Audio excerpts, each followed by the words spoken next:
नमस्कार, इन खबर में आपका स्वागत है। राजस्थान कांग्रेस में जो अशोक गहलोत और सचिन पायलट गुट में संग्राम शुरू हुआ था वो फिलहाल थमता हुआ नजर नहीं आ रहा है। 6 महीने के इंतजार के बाद कांग्रेस की कार्यकारिणी घोषित कर दी गई है, लेकिन जो खबर आ रही है उसके मुताबिक पायलट समर्थक 25 से 30% ही एडजस्ट हो पाए हैं। बाकी गहलोत गुट के खाते में गया है सारा पद। स्वाभाविक सी बात है कि सरकार में भी अभी तक प्रतिनिधित्व नहीं मिला है और संगठन में भी यदि सचिन पायलट के समर्थक पिछड़ गए तो ये पायलट को अच्छा नहीं लगा होगा।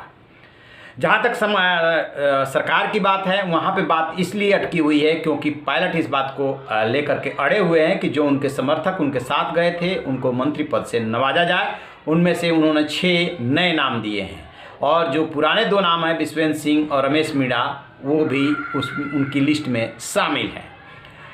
गहलोत जो है उनके जो पहले मंत्रिमंडल बना था उसमें चाहे खचरिया आवास हो चाहे अंजना हो, कई मंत्री हैं जो सचिन पायलट गुट के थे लेकिन चले गए थे उधर।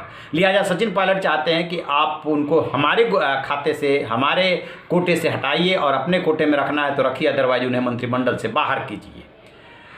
सचिन पायलट को केंद्र में महासचिव बनाने की बात चल रही है और एक बात ये भी आ रही है कि देर सवेर अशोक गहलोत को हटना है।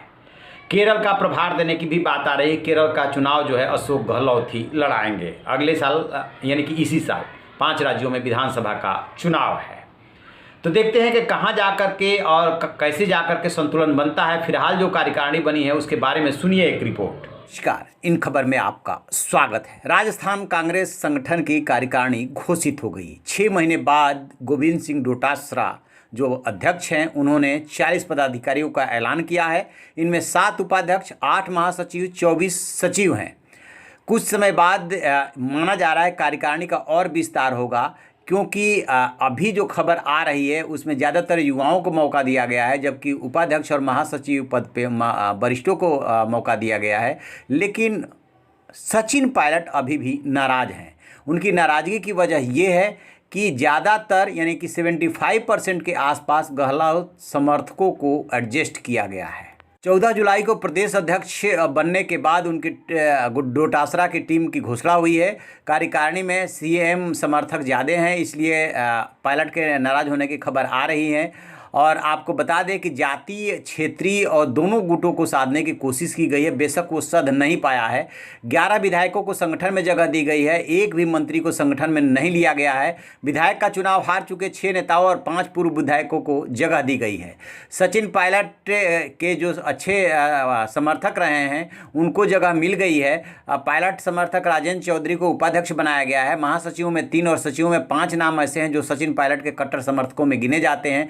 पायलट के साथ बगावत कर गए 3 विधायकों जीआर खटाणा, राकेश पारिक और वेद सोलंकी को प्रदेश कार्यकारिणी में महासचिव बनाया गया है।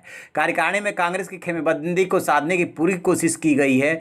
ये बात अलग है कि पायलट सध नहीं पाए क्योंकि उनके समर्थकों को कम जगह मिली। अब देखते हैं कि आगे फिर जो है कैसे उन्हें साधा जाता है।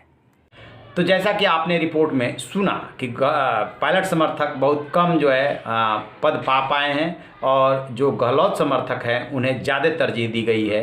अब देखते हैं कि पायलट कैसे अपनी नाराज़गी व्यक्त करते हैं और सरकार में कैसी अपनी चलाते हैं। तो आप रहिए न बेखबर, देखते रहिए इन खबर। Thank you. इन खबर चैनल को सब्सक्राइब करें।